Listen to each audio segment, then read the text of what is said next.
Good morning, everybody. Happy Thursday. We have an amazing show for everybody today. What do we have, Krystal? Indeed we do, because Saagar is back. Congratulations, my friend. Appreciate it. Still getting used to this wedding ring. I'm not so sure, guys. Looks good it's on a little you. weird. Looks good on you. It's a little weird. All right. You What do we won't have? even notice it's there. Very good. All right, so a lot to get to in the show. Biden gave his long-awaited, I guess, address last night. So we'll give you some highlights, or if you want to call it that, from that. Very brief, interesting. Break that down for you. We also have new polls helping us to understand where Kamala Harris is in the presidential race vis-a-vis Joe Biden, although I still think it's a little bit early to see how all of this is going to settle out, but we're going to dig into how she's doing among different demographic groups vis-a-vis Biden. We're also going to take a look at, I wanted to specifically get Saagar to weigh in on this, the Republican attacks against Kamala Harris and how those are going. You have the whole DEI thing. You had a comment about her being the, quote, original Hawk Tuah girl. You now have the added attack that she is insufficiently pro-Israel. This one coming from Trump himself and Lindsey Graham, et cetera. We'll go through them and talk about all of that. We also have the latest in terms of her Veep stakes now that she is effectively the presumptive nominee. Who is she looking at? What are their strengths and weaknesses? Who is most likely to make the cut? Yesterday, Bibi Netanyahu in town. He's actually still in town. Today, he's meeting with Biden and Harris. But yesterday, he gave his big address to Congress. It was, in my opinion, disgusting, but we'll show you some of that as well and the reaction to it. And we also are taking a look at the latest revelations with regard to the attempted assassination attempt on Trump's life and what we are learning from now the FBI director about the stunning security failures. Earlier this week, the Secret Service director finally stepped down. It was insane that it even took the length of time that it did. So we'll bring you all of those details, which just continue, honestly, to shock. The entire thing is wild. It's one of those stories that I actually was unable to unglue myself from it. When I saw that clip of Ro Khanna and her, and she didn't know what happened with the Reagan director, I couldn't. I was like, this is the most insane thing. And then more and more of the details, just absolutely stunning top to bottom failure. The agency needs to be gutted. Wouldn't answer any just basic question. How many agents were there? Won't say. Why wasn't there someone there? Won't say. How many bullet casings were? I mean, it was just insane. We're getting more detail only from the FBI director, luckily. And I'm sure as the months go on, we're going to learn even more about it. Thank you to our premium subscribers. We appreciate you. We are gearing up. We are so ready for the DNC. We're going to be on the ground, exclusive coverage, the entire crew there. So sign up, breakingpoints.com. We're going to have some exciting news soon for premium members. But let's go ahead and start, as Krystal said, with Joe Biden. He finally broke his silence. We hadn't heard from him in quite a long time. He issued a letter. He called in. There was a lot of speculation as to his health condition, et cetera. Is he actually alive? What's happening? He's given us proof of life a couple of times, but he finally appeared on camera to make his announcement about why he is not running again. Very brief remarks, and you could see his age really shining through. We've cut a little bit of that announcement, and we're going to talk a little bit about what he said. Let's take a listen. My fellow Americans, I'm speaking to you tonight from behind the resolute desk in the Oval Office. In this sacred space, I'm surrounded by portraits of extraordinary American presidents. Thomas Jefferson wrote the immortal words that guide this nation. George Washington, who showed us presidents are not kings. Abraham Lincoln, who implored us to reject malice. Franklin Roosevelt, who inspired us to reject fear. I revere this office, but I love my country more. It's been the honor of my life to serve as your president. But in the defense of democracy, which is at stake, I think it's more important than any title. I draw strength and I find joy in working for the American people. But this sacred task of perfecting our union is not about me. It's about you, your families, your futures. It's about we, the people. We can never forget that. And I never have. So I've decided the best way forward is to pass the torch to a new generation. That's the best way to unite our nation. You know, there is a time and a place for long years of experience in public life. There's also a time and a place for new voices, fresh voices, yes, younger voices. And that time and place is now. I would like to thank our great Vice President Kamala Harris. She's experienced, she's tough, she's capable. She's been an incredible partner to me and a leader for our country. Now the choice is up to you, the American people.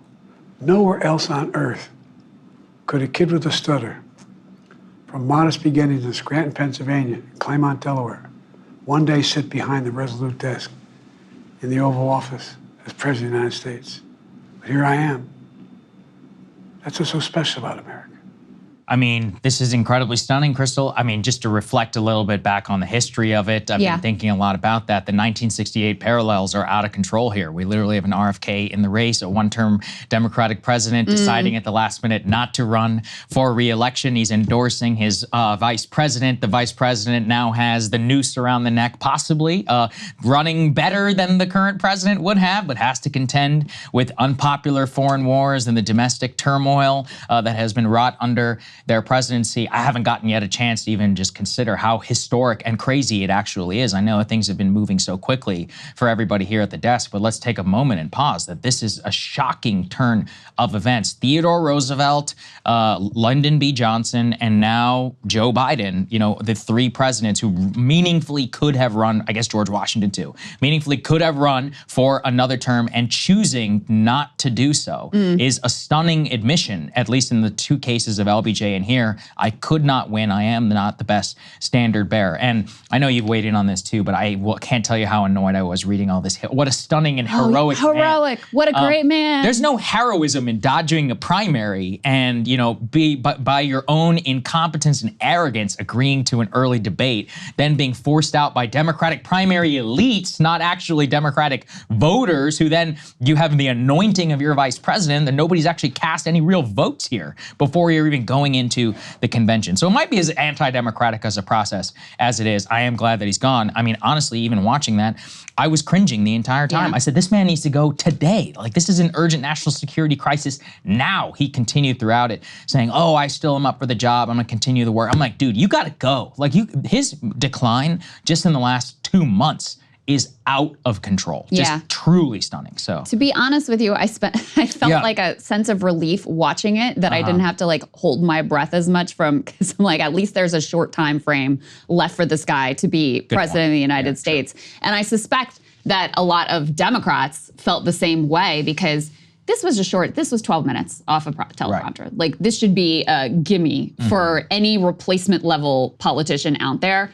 And still, it's tortured. Still, there were times where he's struggling to get the words out, struggling to read the teleprompter. And so, you know, at the same time, he's not saying anything about the real reasons he left. Number one, that he was absolutely pressured out, dragged kicking and screaming to this decision. It was only when he realized that Pelosi, Obama, and co. were not going to relent. In her words, we can do this the easy way or we can do this the hard way, that he finally gives up the ghost. So he's not acknowledging that. He's certainly not acknowledging the fact that his decline became so manifestly clear that you had an overwhelming majority of Democratic voters who were like, dude, come on, hang it up. So none of that is outwardly acknowledged. And yet it clearly hangs over this speech in the, you know, quality of his voice at this point, in the energy level of the delivery, in the inability, even in a short speech like this, that he clearly, you know, spent days preparing for, to deliver it smoothly with any sort of life and vitality. So even though it went unspoken, those things were all very clear. I mean, obviously, this is his attempt to try to define his legacy, right? This is his attempt to lean into the story of his great selflessness and heroism, which is preposterous, because if you truly were this self-sacrificing person who cares first and foremost about defeating Donald Trump, even if if you accept that frame, he has put his party in a very, very difficult position in order to do that. Because while we'll get to the polls, Kamala Harris already performing better than he is, she is still one of the weaker candidates that Democrats could put forward. And so not only did you forestall, did you completely block any sort of a Democratic primary process that would have enabled Democrats to evaluate their choices, decide for themselves who would be the strongest candidate to go up against Donald Trump. But then you anoint perhaps the second weakest candidate to go up against Trump. So even by your own metric of like, it's all just about preserving democracy, defeating Donald Trump, return to normalcy, even by that metric, you have done so much damage to your own parties and your own stated cause. And then, of course, I mean, the atrocities in Gaza go without saying in terms of this being a great, moral, compassionate, selfless, blah, blah, blah. But, you know, even by his own standards, he has dealt his party such an incredible blow. The party, the blow, the country, a blow too. It's genuinely dishonest and insane that you were functioning at this level, that the people around you. It's a complete betrayal. It is a betrayal of everything. I mean, and if you continue, for people who watch the speech, he said very clearly, I believe that I have a legacy that I could run for another term. He still, to this day, is not accepting his own limitations. I mean, the arrogance of this man is just so unparalleled. It's part of the reason I really didn't ever believe he would drop out. I guess what I didn't factor in was the level of effort that Nancy Pelosi, Obama, and the donors actually were willing to exercise. It's also interesting, too, because there's some differences, I think, between the Republicans and others, where the party institutions in the Democratic Party, when they want to be, are very strong. When keeping Bernie Sanders out, they're like, hey, this is not happening, period. We will rig this thing till the end. Same here, anointing Kamala. I mean, Krystal, how nuts is it that they didn't even have a semblance of an open primary? You basically had Kamala, and then boom, it was like all these members of Congress. Nancy Pelosi came out, Obama, a few others haven't done so, but so many others were pressured into where, why wasn't a Gavin Newsom or a Josh Shapiro or an Andy Beshear or any of these folks even allowed to throw their hat in the ring? I mean, I personally, if I were the Democrats, I'm picking Andy Beshear or Gavin. I mean, I think both those guys could win by a couple of percentage points if they wanted to. Kamala, I mean, I'm still putting her around 40% right now. We'll talk about this throughout the show. Definitely better than the 10% I'd give Biden, but I mean, you know, do you want to go all in with a 40% hand? I don't. I certainly don't. There is no doubt that just judging based on the data, past performance, that Democrats have many stronger candidates that they could put in. And I mean, let's not pretend like an open convention is like a democratic process. Right. But at least there's some ability for people to evaluate and put pressure on those delegates and some sort of transparent process. I mean, I think it's a couple things. Like, yes, the party apparatus in the Democratic Party has shown itself to be more coordinated and more powerful than the Republican Party apparatus. But the other thing is, like, if we think about, you know, an attempt to displace Trump, Trump has a genuine grassroots movement behind him. Joe Biden doesn't. He never has. Right. Like, he's there because of elites, and they decided to pull his card, and that was that. Because there wasn't going to be any sort of outcry from the people or whatever, none of the powerful politicians behind the scenes, Pelosi and Obama primarily, they had nothing to fear from going hard against him, and he had nothing to fall back on. So, you know, there's numbers out there now, 90% of the public, including roughly similar numbers of Democrats, Republicans, Independents, are glad he stepped down, 90%. So, you know, if you can imagine the situation unfolding with Trump, and they attempted in 2016 to do something kind of similar, and obviously it didn't work, and it would provoke a massive backlash. I think you also have a situation where your average Democratic base voter, and by the way, I think that this isn't just on the Democratic side. I think there is an openness to anti-democracy and authoritarianism that has taken hold in the public because of their sense, whether you're on the right or the left, of the existential nature of the stakes right now. But I think your average Democratic voter has become very comfortable with the idea of ditching democracy in service of saving democracy, which obviously is insane and blatantly hypocritical and goes against, you know, your supposed belief in democracy. But I think they have been persuaded of that case, which to me is deeply sad. But it's why, you know, Republicans who are trying to pitch a fit over the process right now and, oh, this is anti-democratic, or the AOCs of the world. First of all, where were you when any sort of actual democratic process was blocked from unfolding? You didn't care. You obviously didn't care. So, you know, the notion that you're upset now that Biden was removed by anti-democratic means, please, you don't care about democracy either. The time for those concerns was a while ago, and there wasn't a public outcry about the lack of a democratic process, even though you had a majority of Democratic voters who said they would like to have choices. But at the end of the day, they were like, I guess we're just gonna take what we're given. I'll tell you what, too. I'll eat a proverbial sock here. You know, in terms of being wrong, what do I usually say? Debates don't matter. Well, there's tail ends, right? There are exceptions to the rule. So if we have learned anything from this, is have the debates, even if 98% of the time they don't matter. Could we not have a single debate? I mean, the convention's what? We have a couple of weeks.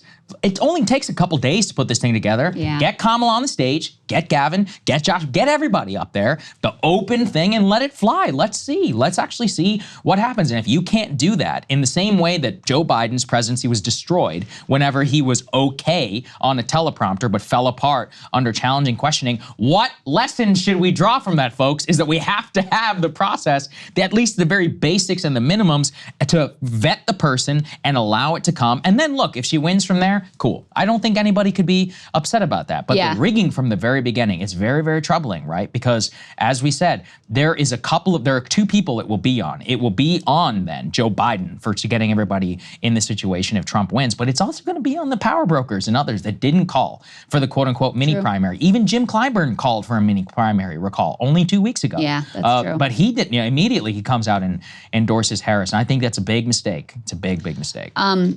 It's interesting too, because Democrats thought that they were protecting themselves by blocking a primary process, an actual Democratic primary process back, after the midterms when such a thing would have really started up in earnest. They thought they were protecting themselves, but the reality of the situation is they created an incredibly difficult situation, an incredibly difficult landscape where now, Kamala Harris comes in hobbled behind the 8 ball. She's got momentum right now. Like, she's doing well. She's doing better in the polls than Biden. But there's no doubt in my mind they could have come out with a stronger candidate. And if you had Joe Biden having to debate primary contenders back, much earlier, and the possibility of an actual Democratic primary process playing out, they wouldn't be in this situation. The other thing, with Kamala Harris now, I still think even if you had this mini primary or however you want to phrase it, going into the convention, all this is obviously a moot point because she's in. It's done and dusted. But I think she would be very likely to come out the winner of that process. If you look at the polls, right after Biden dropped, you had a pretty strong consensus from Democrats that Kamala was their top choice. She's the sitting vice president. She has a lot of advantages going in. But she would also have additional legitimacy conferred on her, and she would be strengthened by having to go through that process and, get sharp again and be a little better thinking on her feet and those sorts of things that she struggled with in the past. So I do think it's a mistake for Democrats. I don't know that it will, it doesn't end their chances of winning in the fall, but there's no doubt they could have gone forward with a stronger candidate, that Kamala Harris, given her how we've seen her perform in the past, given the fact that she is tied to an administration that has been unpopular, and she is implicated in a tremendous cover-up of Joe Biden's decline that is a betrayal, legitimately is a betrayal of the American people. And so all those things give her a tougher hand to work from going into the election now. People forget this, but there was a real primary back in 2000. Bill Bradley, that former NBA player, and I forget, New Jersey, that's right. He was from New Jersey. He challenged Al Gore. Al Gore won, by the way, overwhelmingly. He won like 80%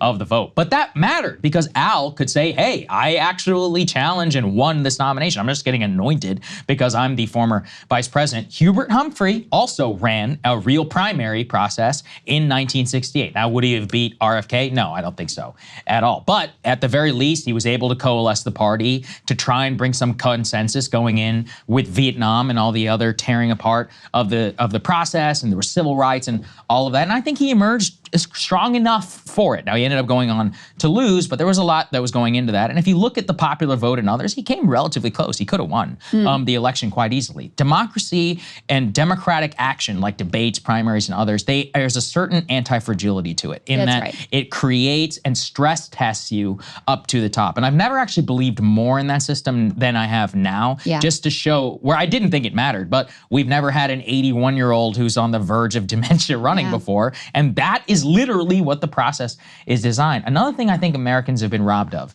is that I think it was George W. Bush and Obama who both echo something similar, where they said one of the benefits of the 18 to 20 month campaign is that everything will come out. everything, in that you will be tested, you will have your debates, you will deal with the press, you will deal with the swings and the ups and the downs, and that the process itself prepares you. We're not getting that with Kamala, and it's not fair. How many debates are we gonna get with her and Trump? Maybe one? Maybe one.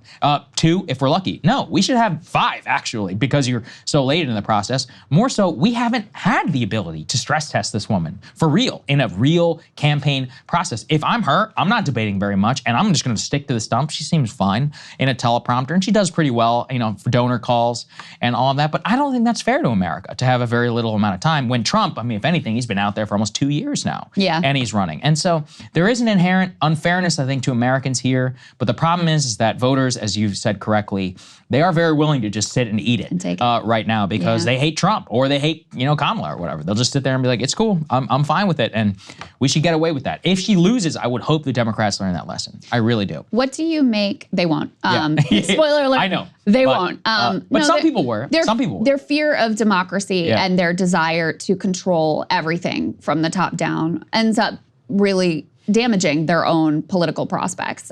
Will they learn that lesson? Of course they won't, but they should. They should have already learned that lesson just from the fact that they put themselves in this horrible position from forestalling any kind of an earlier primary process when this really should have unfolded.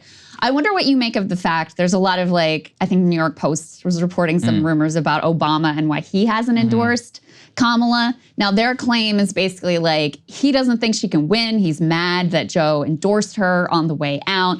And so he, is sort of holding off out of his anger and hope that there would be some ability to have a different process. I don't know if I really buy all of that. Because at this point, the writing's on the wall. He's clearly going to endorse her. And also, if he really wanted things to unfold that way, he could have done a lot more to put forward, you have to put forward an alternative. I'm not sure I buy it either. That said, I trust, out of all of them, I'm going to trust Obama, right? This is a man who actually got himself elected president 2 years. On the other hand, he's the one who anointed Hillary in 2016. So when his political instincts outside of himself have not been that great.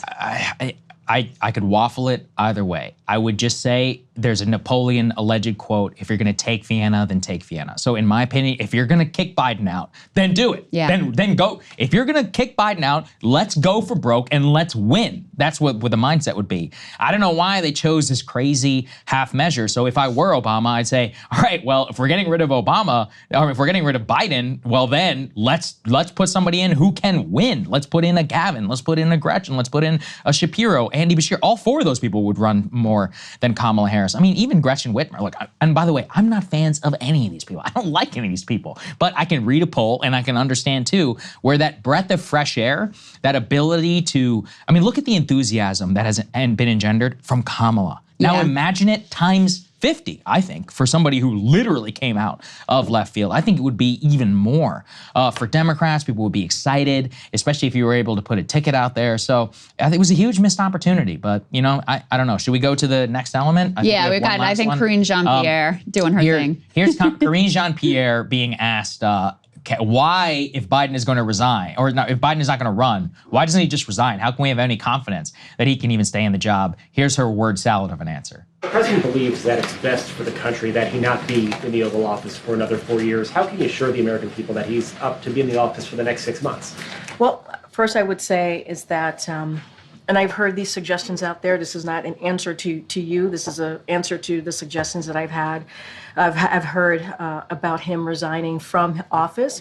We believe, and any suggestion of that note is ridiculous. It is not what we believe. The president, I just laid out what the president has been able to do in almost 4 years, and it's been successful. He's been able to do more, again, than any president has been able to do in 2 terms. He's been able to do that more in 1 term.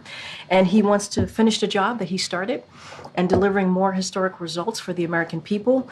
And look, he didn't step down from campaigning or from running because he didn't believe he can serve in a 2nd term.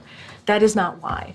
And what I would say, as I just finished my opening, I would say tune in. Tune into what he has to say tonight, and he will lay that out for you all and the American people as to why he made that decision. So yeah, that's their line. It's not that he couldn't run, and it's not that if he was elected, he couldn't serve. It's just that he decided not to run because everyone said that you can't run and you can't serve and you can't win. So, Yeah. I mean, the tortured logic of this is just absurd. And I don't know. I mean, at a certain point, what the next 6 to 7 months are, or what is it, 5 months, I think, until January, right? Something like that. Let's go with September, that. Nobody checked October. my math. Oh, till January? Or yeah, so until he was actually gonna be president, Yeah. until January 20th. Yeah. I mean, this is like an Edith Wilson situation, honestly. Like just at the very end of Woodrow Wilson's second term, where he was basically totally incapacitated. All the people around him are running the entire government. Every once in a while, the old man will show up, like today for his meeting with Bibi. I mean, his old instincts will show up and be like, oh, we love you, Bibi. You know, something like that. 100%. Yeah, 100%. No, nobody stood, not a Jew in the world would be safe if it wasn't for you personally, Bibi. And everyone's gonna be like, oh my God. And that's it. That's who's running our country. Yeah, So that's right. let's all hope and pray that everything works out for the next till January, because I'm worried. I'm frankly more worried today than ever before in terms of if he's truly unshackled. I mean, what are his real instincts here on Ukraine, on Gaza? I have no idea. And that's actually, frankly, a more terrifying concept. I think we've seen Yeah. his true instincts on Ukraine and Gaza. yeah. And that's actually the scary. point is Yeah. like, it's already been disastrous. Yes. Because I am very much of the view that he doesn't have anything really to do with domestic policy. He clearly doesn't care about domestic Obviously. policy Yes. at all. You can't like drag him to talk to about it kicking and straight. He doesn't even know his own housing policy that he was floating if he was going to continue his reelection. He's checked out on domestic policy, and whoever the agency heads or his top aides or whatever are running the show there. He has kept his grip on foreign policy with regard to Ukraine and NATO and Israel in particular. And it's been disastrous. It's been utterly disastrous. And a part of that does come from this rigidity of his old age and inability to process new information and a new landscape, et cetera, and weakness and feebleness when it comes to his dealings with Benjamin Netanyahu. So it's already had a very damaging effect. And the other thing I would say, I'm curious your view on this, Saagar. Again, he's such a hero, he's so selfless, blah, blah, blah. I actually think that if he resigned, No, that's heroic. that would be, and if your goal is for Kamala Harris to win, Right. I think that would benefit her too, because one of the challenges of any candidate, but especially a Black female candidate, Can we see her in the can we see her in the role? And the fact she's vice president, okay, that helps, but let's be honest, they basically hid her for 3 years Right. because they were afraid after the Lester Holt interview didn't go so well of what she would say, which I have to say, seeing her now and how effective she's been, especially since the Biden debate happened, I think that was a mistake because she's better than they seem to think that she was. But in any case, she hasn't been in front of the public wearing that mantle of vice president in all these very public meetings with foreign heads of states, et cetera, which is what gives the vice president typically such an edge in electoral contests, because even though they weren't the president, people kind of can easily see them in that role. Yeah. She hasn't really had the benefit of that. So if he really wanted to set her up for success, if he really wanted to be selfless and pass the torch, et cetera, he would resign now out of a reflection of his own decline and inability to do the job, and out of a desire to, allow people to imagine her in the role and to test the mettle of her in this capacity as well. But obviously, he's not going to do that. Yeah, he's certainly not. Hey, if you like that video, hit the like button or leave a comment below. It really helps get the show to more people. And if you'd like to get the full show ad-free and in your inbox every morning, you can sign up at breakingpoints.com. That's right. Get the full show, help support the future of independent media at breakingpoints.com.